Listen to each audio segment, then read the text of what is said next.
this is John Kvale, and this is the Q1 2017 newsletter podcast review.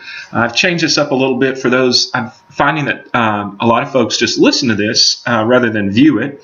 I do the same sometimes when I'm jogging, and so I'm going to be as descriptive as I can for those that are listening. And I started this in the December monthly review, and then also for those that are watching, I'll go ahead and go through the video like I normally do. It does add a little bit of time to it, but so there's a couple of main themes in this newsletter, and this is our extended newsletter, and I'll go through the first one for those that are watching and those that are listening. The first article that I'm going to go over is all about taxes, and essentially we always like to remind everybody that taxes are a very important part of the financial plan. And what I like to do is go in and remind folks of some savings ideas that we found over the past 3 decades, 30 years of doing this. And you never know, sometimes this jumps on your plate from one year and maybe not another. So the first thing that I go in and I quote Judge Learned Hand, and that is it's an important quote. Anyone may arrange his or her affairs that his taxes shall be as low as possible. And it goes on, there's a little bit more. The thing about this is it's not American to pay more taxes. And I know that some people don't want to pay any taxes, but other people feel like they have to pay taxes or should pay their fair share. We don't ever, for those that are listening, I'm pointing, on the article, in the very beginning of the article, we never want to go into any of the gray areas, but these are all smarter ways to save in taxes. So the first option here that we have is the SEP. If you have any 1099 or consulting income, a simplified employee pension plan may allow you to have a 25% pre-tax deduction against that. By the way, one thing about most of these that I'm mentioning here, actually all of these this has been recorded in 2017, and these tax tips can go back and help us in 2016. Okay, so I'm going to move on to the next. For those that are watching, those that are listening, I'm moving on to page 2. The second option is an IRA. It's an oldie but a goodie. There are certain income limitations that apply. But if you are not covered by a pension plan, you may be able to do a deductible IRA. Most of the software in your tax professional will let you know if you are available for an IRA. Call us if you have any questions. One thing that I do mention in the article is that I prefer folks not do an after-tax non-deductible IRA in the general. There are some other techniques that may be used, but if you do an after-tax non-deductible IRA, it creates some but some extra record keeping at your required minimum distribution. The HSA, which is the health savings account, is one of our favorite, and those that are watching, we've got 2 charts here in the newsletter that talks about the limits. The HSA is one of our favorite plans. A couple of reasons. Number one, it's above the line, meaning that it's not phased out. Number 2, it helps give us some break for those that have a high deductible health savings plan. And basically what an HSA does is if you have a higher deductible health insurance plan, you can put money in pre-tax. It goes tax deferred, and you can use it for medical expenses down the road, taking it out without having to pay taxes. Now, moving right along, I've got a Roth plan, and the Roth is used for special situations, generally at our early age when we're first earning. It's after-tax dollars, so it's not going to help us in our taxes today, but the money goes in there after tax, gross tax deferred, and can take it out currently under current tax laws without paying taxes. And so it's a specialty type of plan, but it's worth mentioning.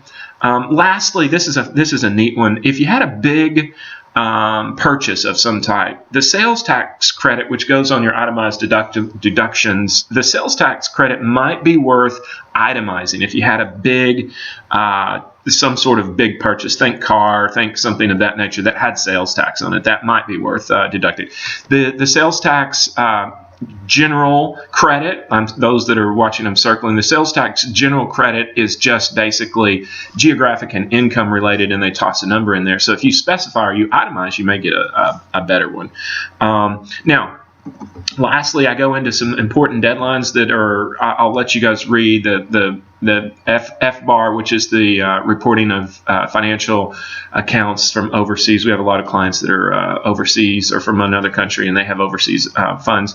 W-2 and the normal individual deadlines I'm mentioning here in this last page. Now, very last bit of this article, I did want to toss in possible new tax rates. This is a great chart for those that are listening. I'm pointing at a chart in the newsletter from howmuch.com. It's a little bit small because I had to shrink the size of this, but those that are getting the newsletter, these are the adjustments in the tax rates. What's interesting, and this is according to the new president, what they're wanting to do, and the GOP is on board with some of this as well. Most important part is interesting here. There's two big parts I want to take away from this. There's a potential $30,000 standard deduction for all married filers. That's pretty big, and that'll change some planning techniques if that actually gets approved. And then there is a major change in the estate tax. I'm circling the estate tax. Currently, estate tax gets a step up in basis when you both pass away, or when someone passes away, you get a step up in basis, and then you have estate taxes over $5 million long. I want to boil this down. They're trying to eliminate, or there's the tax rules, or they're wanting to eliminate the step up in basis, but also eliminate the estate tax. So that's a little bit lengthy. There was a lot there in that first article.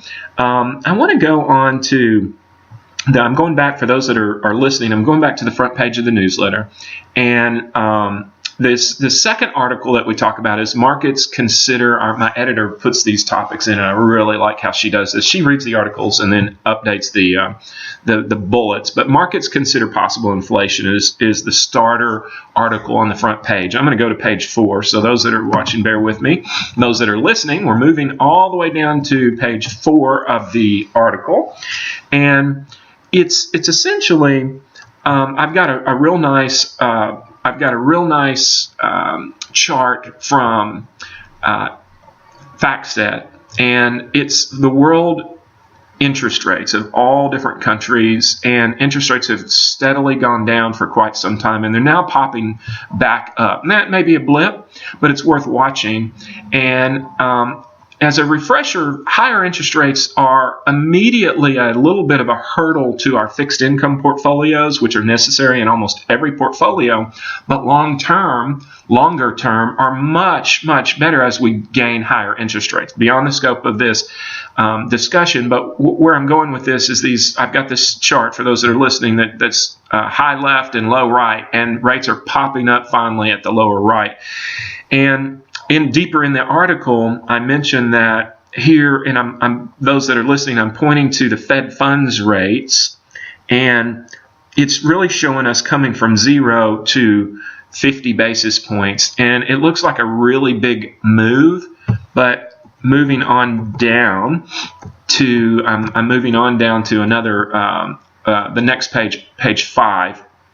What's interesting is that really in the context of things, it's just not that big of a move. So now I'm bouncing back to a bigger article, a bigger chart, longer term of interest rates going all the way back into the 50s. And where our rates are right now, we're way below, I'm not going to call them normal, but we're way below where we've been for quite some time. And it looks like rates will probably, at least in the near term, begin to increase. So that's the. I'm going to go on into this article. Lastly, let's go back to the very, very back here. I talk about later in this article, I talk about the consumer confidence being very good, and this is from a Gallup chart.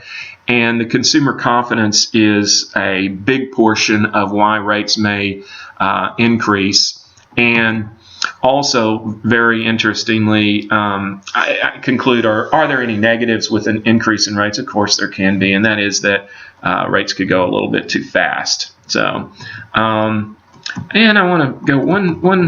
Let's see here. We'll move all the way back to the front article again, and I want to go back to how long the current expansion can last. This is a really good article. It came out very good. So I'm going back to the front page. Those that are listening, those that are watching, here's the explanation and theory behind this article. It's the lower left of the front page. So we move all the way down to number 7, page 7, and we get to the current expansion. And this is an interesting article in that the main thing, I don't want to go too deep into it, but the main thing is this expansion is very long in the tooth. That doesn't mean that it has to end, but this is a chart. For those that are listening, I'm pointing to a chart by J.P. Morgan, and it's interesting that this expansion is very long. However, the key point, and I'm pointing to the right portion of a chart, is how slow, those that are looking, look how slow this recovery is compared to all of these other recoveries. What we can garner there is we're far from overheating. Now, one thing I also mentioned in the article is these are the recoveries. The black lines are the recoveries, and the blue lines are the recessions. Blue lines, thank goodness, are very, very, very short. Contractions last about 15 months, but it feels like 150 months because pain hurts more than pleasure. But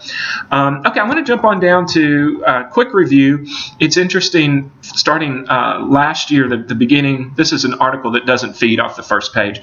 The world markets basically tanked at the end of 16, at the end of 15 and through the beginning of 16. We had a 15% decline, and then for no apparent reason snapped, and we turned and moved back higher. The point of this that I like to bring out is never go all in or all out. Now, I also go into a couple of things that occurred over the year. I'll let you read those at your own leisure. There's a fantastic article about our 401k. This is a one-pager, and it's just a reminder. 2 things I want you to, if nothing else, that you don't have to read this article if you don't want to. I think it's fantastic, and I want you to read it. But 2 things that I want everybody to come away with. Number 1, maximize your 401k means put all that you can in your 401k, not just how much your company matches. And number 2, even your contributions out through the year. So we don't want to slam all the funds in there the first day. We want them to be even throughout the year. And a third is that allocations can be aggressive when you first start. So awesome article. Now I'm on page 10. This is a super article that came out really well, and it's the tortoise and the hare article. I actually did a post about this, but I wanted to go where I'm at. I wanted to review this a little bit. It's pretty slick, and that is, if you've been investing for 7 years, the hare is all that we know. If you've seriously been invested for 7 years, the hare, we've been doing this for almost 30 years, so we know that the tortoise sometimes is better. I bring this front of consciousness for all of us, and that is, those that are listening, I'm pointing to a graph that shows the hare outrunning the tortoise. But if we go a little bit longer term, you can see what sometimes happens to the hare. The hare takes a big move down and then moves back. My point, the one thing I want everybody to get from this is we want some sort of a blend. We never go all in, all equities. We have to have some balance, and balance includes the tortoise, which is basically conservative fixed income bonds. All right, the app of the quarter, I'll let you read that. These are 2 fun favorites. The app of the quarter is Google Maps and Waze. The article is really slick, and from personal experience, I know this video and audio is getting long, so I'll let you read that. But the 2 things to take away from this is the Google Maps app is fantastic. It's a little bit easier to find addresses and places. Waze is a little bit more updated, and so I find that Google Maps sometimes, the Google Maps app sometimes doesn't have, like, if construction or something like that, and Waze will. I actually run both of them when I'm traveling. Okay, nerd alert. We're on the very last page. For those that are listening, got a couple of great sites: Gallup, Visual Capitalist, and How Much. These are sites that I use to get some of the articles and some of the graphs and some of the information. And I do my closing, my parting thoughts, which I hope you guys all enjoy. That's really just a quick summary. And I did have a funny in here, and that's in closing, we wonder if the strange start to 2016 Brexit, U.S. presidential election, or the local favorite Dallas Cowboys are more surprising. Which one do you think? So, hey, I know this got long. I apologize. I'm doing more because I'm doing this kind of as a podcast format. It does get to be a little bit long.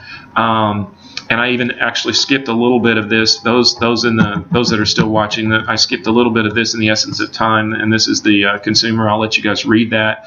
I'm scrolling. Those that are listening, I'm scrolling all the way back to page 1. The main 3 articles: our tax article, our inflation article, and basically the expansion. So, hey, thank you very much for your time. I appreciate it. And we hope that you enjoy this narrative. Thanks so much.